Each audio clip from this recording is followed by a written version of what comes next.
Imagine for a moment that you're barely 13 years old. You're draped in silk and gold, surrounded by the most powerful men of the Ottoman Empire. Around you, music plays, lamps illuminate the halls, and everyone celebrates your wedding with smiles. But deep down, you're trembling. You're not trembling because you don't know your husband well. You've barely seen him once. Nor because you must leave your family forever, whom you'll rarely see again. You're trembling because you know that in a few hours, when the doors close and the crowd disperses, you'll be left alone with a man 3 times your age in a room where your entire destiny will be decided between silk sheets. Being an Ottoman princess didn't mean living a fairy tale. It meant facing a wedding night that wasn't an intimate or romantic act, but a cruel examination. That first night wasn't just about losing your virginity. It meant proving your worth as political currency, preserving your family's honor, and submitting to a system that used your body as a tool of imperial power. What was expected of you wasn't love, but perfect obedience, blood as proof, and the promise of heirs.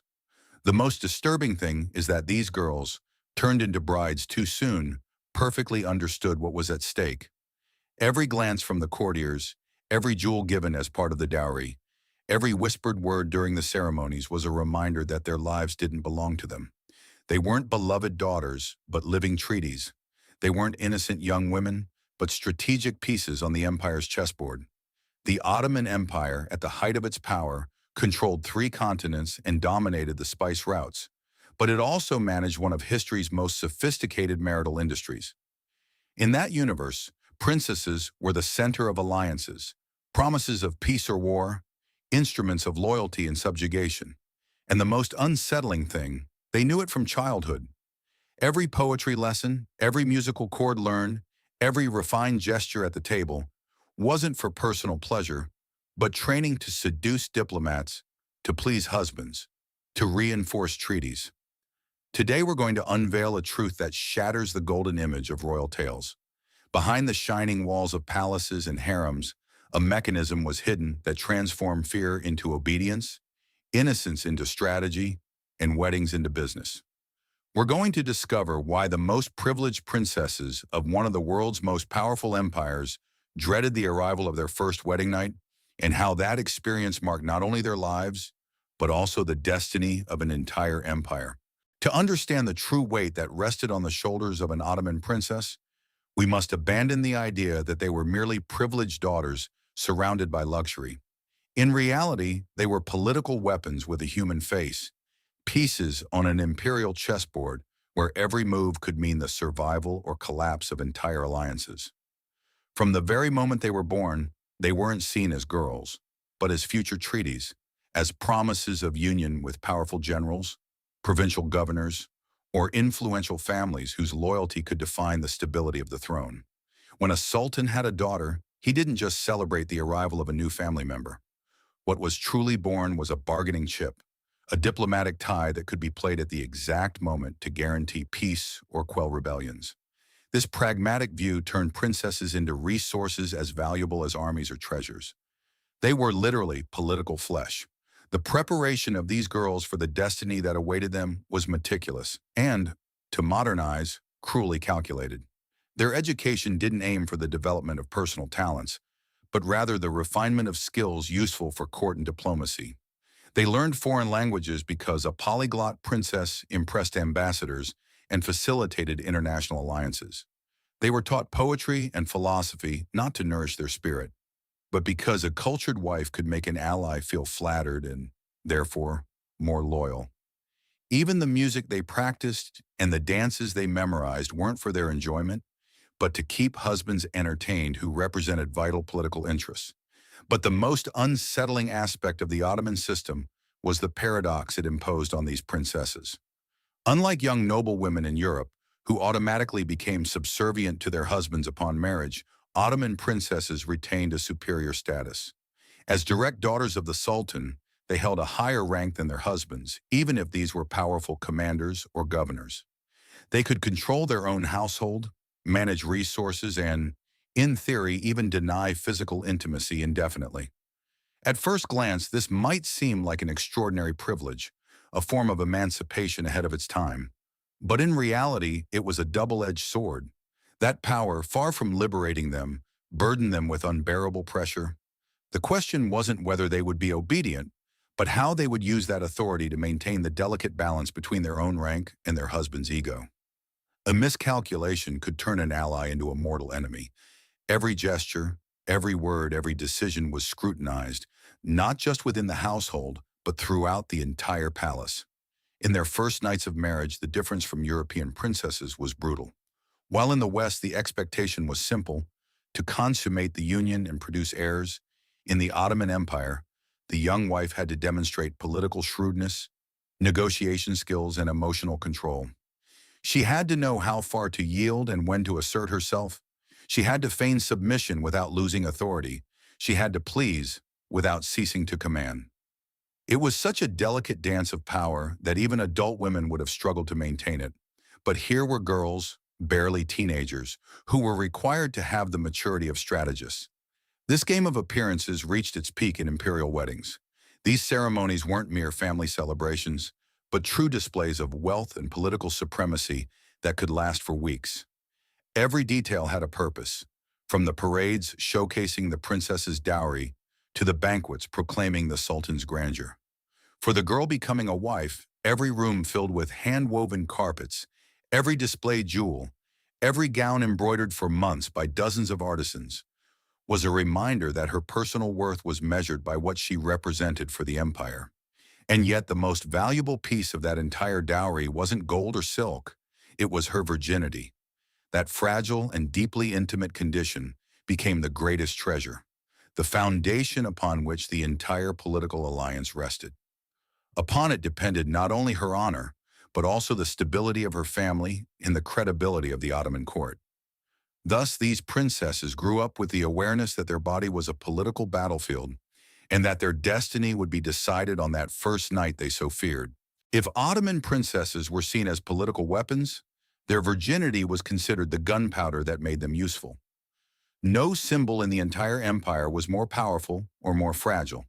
From the moment an engagement was announced, wedding preparations revolved obsessively around that aspect, making it the absolute linchpin of the young woman's destiny. Marriage ceremonies were dazzling spectacles designed to impress both local guests and foreign emissaries. They weren't just celebrations, they were demonstrations of imperial supremacy. For days and even weeks, the princess's dowry was displayed as if it were a catalog of infinite riches. Carpets patiently woven, worth more than a peasant would see in their entire life. Chests overflowing with precious stones capable of funding military campaigns. Gowns embroidered with gold thread, crafted by artisans who spent months on a single piece. Each object was a reminder that the princess represented not just a family, but an entire empire. But amidst all that ostentation, there was a brutal silence. The most important asset wasn't in the treasure-filled halls, but in the girl's body. Virginity was presented as the most precious treasure, the one that defined the economic and political value of the alliance. It was assumed that an intact princess guaranteed purity, honor, and above all, legitimacy. The larger the dowry payment, the greater the certainty had to be that this virginity was intact. The consequence of this logic was devastating. Girls grew up aware that their entire lives, their entire education, the full weight of the empire, was concentrated on that first intimate experience. They knew that, when the time came, they would be judged not by their knowledge, not by their intelligence, but by a biological detail that transformed into a political document. The most chilling part is that many of these unions were established when the princesses were mere children. Girls of 5, 6, or 7 years old could be married to men 3 or 4 times their age. Consummation, in theory, was postponed until the wife reached puberty, but that wait became a psychological sentence. The girl knew exactly what awaited her, knew her body would be examined, knew the entire court awaited that moment as if it were a pending financial transaction. The case of Fatma Sultan, daughter of Ahmed III, starkly illustrates this reality. At just 5 years old, she was betrothed to a 42-year-old military commander. Dressed in clothes she didn't understand, she participated in a ceremony that sealed a contract she couldn't imagine. For 7 years, consummation was delayed, not out of compassion, but because she was too young to survive a pregnancy. But that wait, didn't mean freedom. It was a state of constant anticipation, a childhood lived under the shadow of the inevitable. Fatma grew up watching other palace girls transform into women, knowing that one day it would be her turn, with fear lodged in every corner of her childish mind. And when her first husband died in battle, far from being freed, she was immediately given to another older man, close in age to her own father. This time at 13, there were no more excuses. She had to consummate immediately. Thus the young woman understood that her life didn't belong to her, that her body was a living contract, and that virginity, that most intimate condition, was treated as merchandise in the political market. The most disturbing thing was that all of them knew this from a very young age. There was no innocence because fear and expectation corroded every day of their childhood. They grew up understanding that their value wasn't in who they were, but in what they hadn't yet done. Virginity transformed into a burden they couldn't share with their mothers or their sisters, because all were trapped in the same chain of silences. In this scenario, weddings weren't celebrations of love or hope. They were carefully calculated transactions in which a girl became a bargaining chip, and her first night, the decisive moment that defined not only her destiny, but the stability of an entire empire. An Ottoman princess's wedding didn't end with banquets or treasure parades. The true culmination arrived at night, when the hall doors closed and the crowd dispersed. That's when the most dreaded part began, the consummation. In the eyes of the court and the empire, that night wasn't a private act between two people, but a public ceremony wrapped in the illusion of intimacy. The rooms designated for this purpose weren't just simple bedrooms. Special chambers were prepared within the harem, blessed by religious authorities and adorned with symbols of fertility. The tapestries and cushions weren't mere luxuries. They were reminders of the dynastic weight resting on the couple. Every lit candle, every perfume spilled on the sheets, spoke of the duty to prolong the imperial line. For the young girl crossing the threshold, these decorations were invisible bars of a prison where her future was at stake. There was no true intimacy. Outside the chamber, guards and servants remained attentive, waiting to hear sounds that would confirm the union had been consummated. The silence was unbearable. The princess knew that even though no one was physically inside, an entire army waited outside, judging her ability to fulfill her duty. Failure was not an option. It wasn't just about personal dishonor. An unconsummated marriage could be interpreted as a political offense, a mistake that threatened to break alliances, provoke distrust, and unleash reprisals.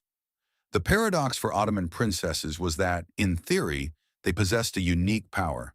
They could refuse. They could delay consummation, negotiate, even physically reject their husband.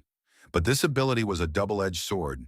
Each refusal was a political declaration that could wound the husband's pride, call the sultan's authority into question, or create fissures in the web of alliances. Thus, what seemed like an advantage became another unbearable burden. Dawn brought no rest, but a new torment. The morning after the first night became a ritual as humiliating as it was cruel. Physical proof that the union had taken place had to be presented. Blood-stained sheets were displayed before palace officials, religious authorities, and even foreign diplomats who monitored the validity of the alliance. What should have been intimate and secret transformed into a bureaucratic spectacle. The princess's body, reduced to evidence, was documented as if it were part of a legal contract. If the stains didn't appear, the true horror began. The absence of blood was interpreted as a sign that the princess was not a virgin. This amounted to political treason.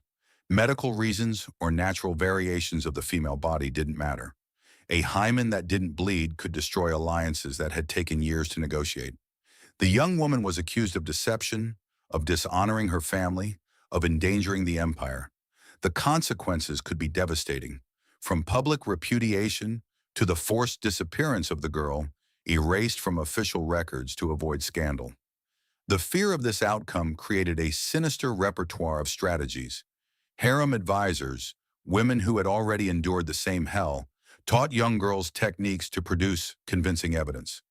Some received substances that increased bleeding. Others were instructed on how to hide small bags of animal blood under their clothes. The most desperate even concealed sharp objects to inflict cuts during the act, mutilating themselves to avoid failing in their political duty. Imagining adolescents practicing these techniques, guided by hands that were once also terrified girls, shows the extent to which the system had turned intimacy into a macabre theater.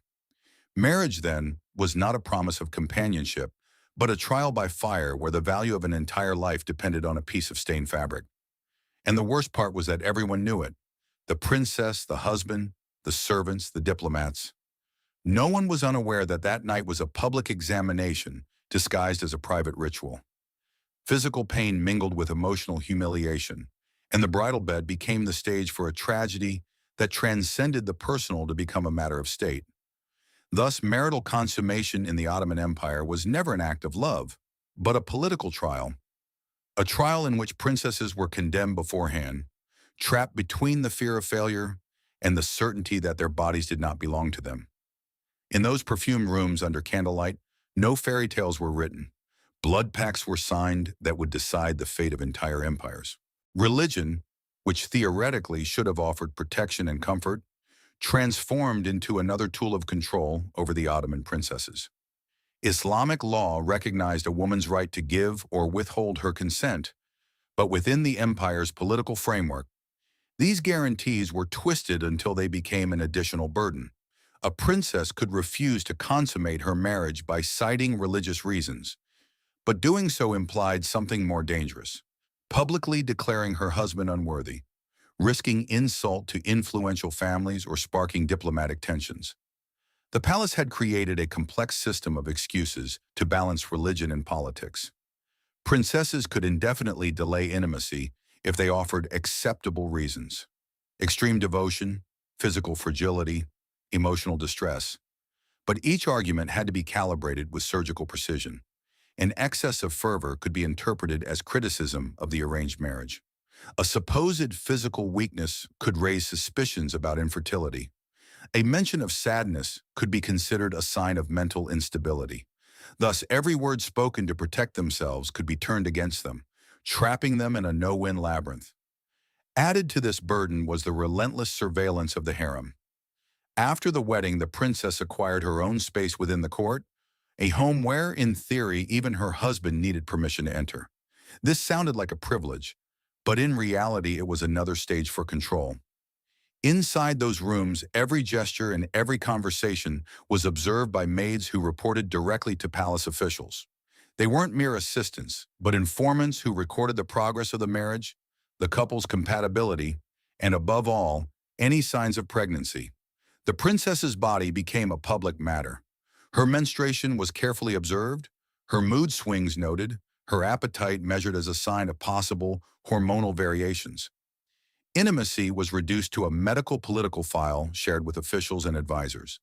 Privacy, even for the most powerful women in the empire, became a non-existent luxury. The pressure to conceive a male heir was immense. A princess who didn't become pregnant quickly began to be seen as a problem.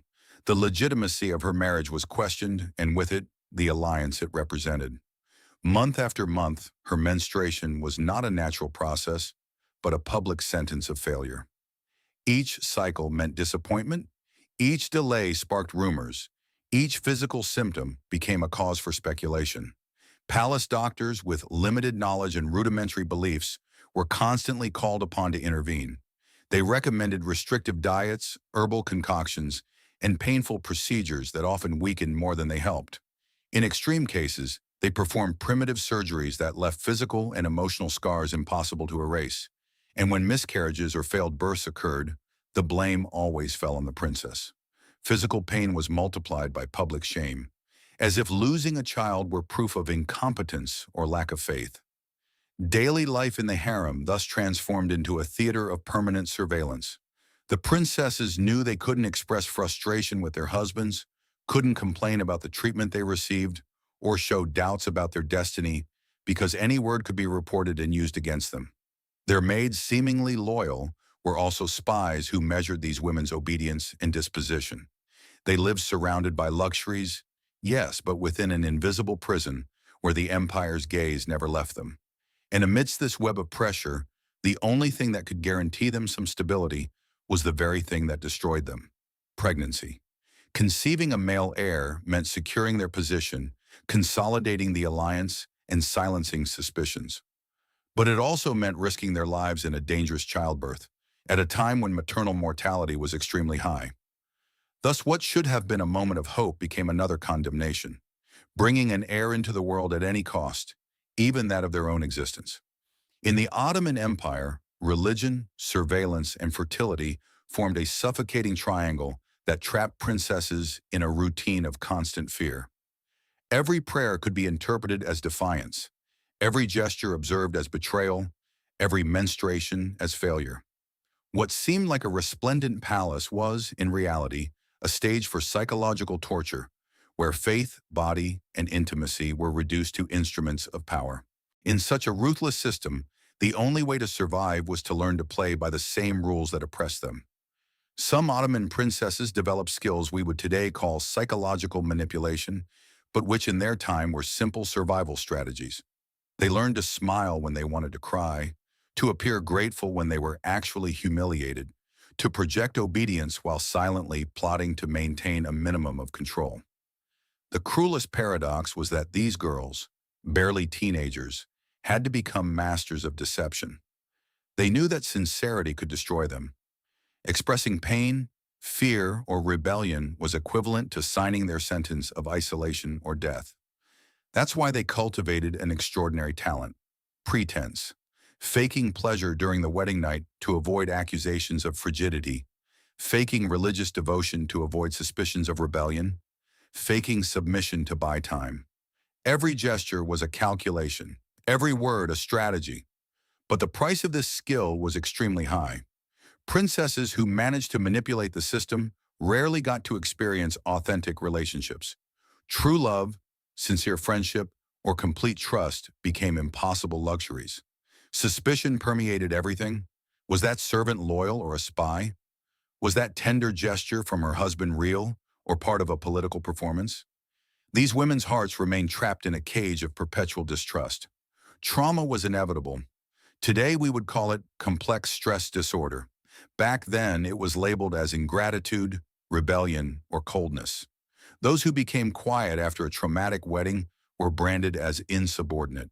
Those who feared intimacy were categorized as defective wives. Instead of compassion, they received punishment and contempt. Internal pain was interpreted as a moral failing. The cycle of violence was perpetuated in a perverse way. Older princesses, who had survived their own night of terror, became instructors for the younger ones. They taught them to pretend, to bleed, to negotiate with fear. They did so convinced they were protecting them, but in reality they transmitted the same trauma they had suffered. Thus the harem transformed into a school of pain, where victims became unconscious executioners, reinforcing the chains of tradition. Some tried to resist. There were princesses who refused to marry, who tried to delay ceremonies, who even tried to flee. But the punishment was immediate and brutal. Disobedience could be paid with exile, with even more humiliating marriages, or with a silent death in the palace corners. Those who managed to escape were pursued and brought back to be displayed as an example of what happened to those who defied the system. Public humiliation served as a warning to all the others. And yet, even those who seemed to find some happiness were not safe either. A princess who achieved a stable relationship with her husband lived under the constant shadow of political instability. A change of alliance, an unexpected conflict, a betrayal in court was enough for that marriage to fall apart in a matter of days. A husband who was too independent could be eliminated. A bond that was too strong could become a threat. Love, when it appeared, was a fragile luxury that could be revoked at any moment. The documentation that has reached us today reveals a system of psychological abuse so systematic that it would now be classified as torture. And the most disturbing thing is that these were not isolated excesses, but regular, accepted, institutionalized procedures. The empire had designed a perfect mechanism to extract maximum political benefit from these women while maintaining the facade of privilege and luxury intact. The princesses, who in the eyes of the world seemed to live surrounded by splendor, were actually prisoners of a mechanism that consumed their humanity. They learned to survive, yes, but at the cost of mutilating their own essence. They were powerful women in appearance, but deep down they were broken, wounded inside, forced to play a constant role so as not to be devoured by the system. The most painful image is that of these young women looking at each other, knowing they shared the same fate, but unable to break the cycle. They knew they were victims, but also guardians of the same torment they had inherited. And in that contradiction, they lived trapped in a macabre theater where suffering was confused with duty and obedience was disguised as honor. The image the Ottoman Empire projected to the outside world was one of majestic power, sustained by incalculable riches and lavish ceremonies. In the eyes of foreign ambassadors and chroniclers, the princesses lived in a paradise of marble and silk, surrounded by perfumes, music, and luxury. But behind that resplendent facade lay a reality that, viewed from today, can be described as a system of institutionalized psychological torture. The so-called golden cages were exactly that, prisons covered in gold. The young women who lived there were praised for their position, but deep down they were prisoners of a machinery designed to control them until their last breath. Luxury functioned as a disguise, a mask that concealed the pain, and at the same time as an instrument of manipulation. The splendor constantly reminded them that they were privileged, that they should feel grateful, even though every gesture of apparent generosity hid new chains. The most perverse aspect was the way they were made to believe that their suffering was actually an honor. They were repeatedly told that enduring fear, surveillance, and the sacrifice of their privacy amounted to serving the empire, protecting their family, ensuring peace. Abuse was disguised as sacred duty, exploitation as privilege. Today we would call it gaslighting, convincing the victim that their pain isn't real, or that, if it is, they should interpret it as a privilege few possess. The consequences of this system did not end with the borders of the Ottoman Empire. The idea that a woman's worth was measured by her sexual purity, that her virginity was a political document, spread far beyond Istanbul. It influenced marital customs in different cultures, permeated legal systems, and perpetuated attitudes toward female sexuality that survived for centuries. Even in modern societies, echoes of that legacy resonate. The obsession with honor, the control of female bodies, the distrust of women's autonomy. Upon examining accounts of the past, the most painful contradiction becomes apparent. The women who seemed most free were, in reality, the most controlled. The princesses who lived surrounded by servants, jewels, and political power were also the most heavily monitored, those who had the least say over themselves. Freedom was a carefully constructed illusion to conceal the invisible prison. Ottoman court documents show that these abuses were not accidents or whims of certain men, but standardized practices. There was no room for chance. Everything was regulated, from the moment of consummation to the way evidence was presented, from the reports of the servants to the evaluations of the doctors. It was an institutional mechanism that turned each princess into a token, a file, an object of transaction. Upon understanding this hidden truth, the splendor of the palaces fades. The marble walls no longer seem like symbols of grandeur, but of confinement. Embroidered sheets cease to be ornaments and become blood-stained judicial evidence. Banquets that once evoked abundance transform into theaters of manipulation. The supposed privilege is revealed as a mask that hid an unbearable price. The legacy of these women is not in the jewels they wore, nor in the palaces they inhabited, but in the memory of their silent resistance. To remember them is to recognize that what history called honor was, in reality, oppression, that what the court described as prestige was pain, that what the empire celebrated as alliances was the systematic exploitation of girls turned into political instruments. Thus, by stripping bare the truth behind that imperial privilege, we understand that the Ottoman princesses were prisoners of a sophisticated system, a system that made suffering a duty and obedience a form of torture. Their lives compel us to question not only history, but also the narratives that even today disguise oppression as privilege and pain as luxury. The history of Ottoman princesses forces us to look beyond the splendor of palaces and the romantic legends that for centuries enveloped the lives of royal families. Behind the marble walls, behind the embroidered gowns and glittering jewels, lay a relentless system that turned intimacy into a contract, the body into a political battlefield, and pain into a carefully orchestrated routine. These young women, presented as symbols of privilege, were in reality the empire's most closely guarded prisoners. Every one of their decisions, every word, every silence was laden with consequences that could alter the fate of entire provinces. They were expected to be obedient, cunning, fertile, submissive, and yet powerful, to accept surveillance, fear, and humiliation as a natural part of their duty. And most heartbreakingly, to believe that all of it was an honor. The contrast between appearance and reality is what makes their story so chilling. Because from the outside, everything seemed like a fairy tale. Chroniclers spoke of endless banquets, unimaginable dowries, of princesses surrounded by luxuries the common people could only dream of. But from within, those same princesses trembled in the solitude of their chambers, knowing their lives could collapse in an instant if they failed the test of their first night, if they didn't conceive a male heir, if they couldn't balance the fragile dance of power imposed upon them. As we remember their silenced voices, we understand that oppression doesn't always appear as iron chains or dark prisons. Sometimes it disguises itself as privilege, honors, luxuries that hide an impossible price to pay.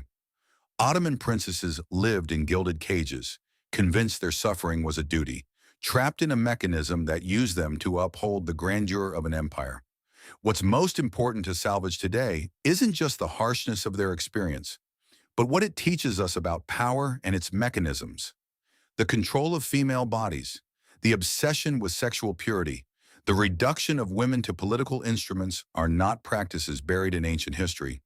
These are ideas that, transformed and disguised, continue to resonate in many current societies. The lesson they leave us is clear. Every time a woman's worth is measured by her virginity, every time she is judged by her obedience or her ability to please, we are repeating echoes of that same system. That's why, as we conclude this journey through the lives of the Ottoman princesses, we must view their stories not as distant tales but as warnings. Warnings of what happens when power masquerades as love, when obedience is imposed as a virtue, when pain is cloaked in honor. They were neither heroines nor victims in a simple sense. They were human beings who did their best to survive in impossible circumstances, who learned to negotiate with fear, to manipulate when necessary, to resist in silence. Today, by remembering them, we restore something that was taken from them, their humanity, because beyond being princesses, they were girls, teenagers, and women with dreams, fears, and desires. And although official history may have reduced them to political contracts, their experiences remind us that true greatness lies not in gold or power, but in the ability to recognize and resist injustice. So the next time we hear talk of princess stories, royal romances, or lives of luxury, let's remember what was hidden behind those walls of the Ottoman Empire. Let's remember that behind every story of privilege, a prison disguised as a palace can hide. And let's remember, above all, those young women who deserved love instead of fear, freedom instead of chains, humanity instead of silence.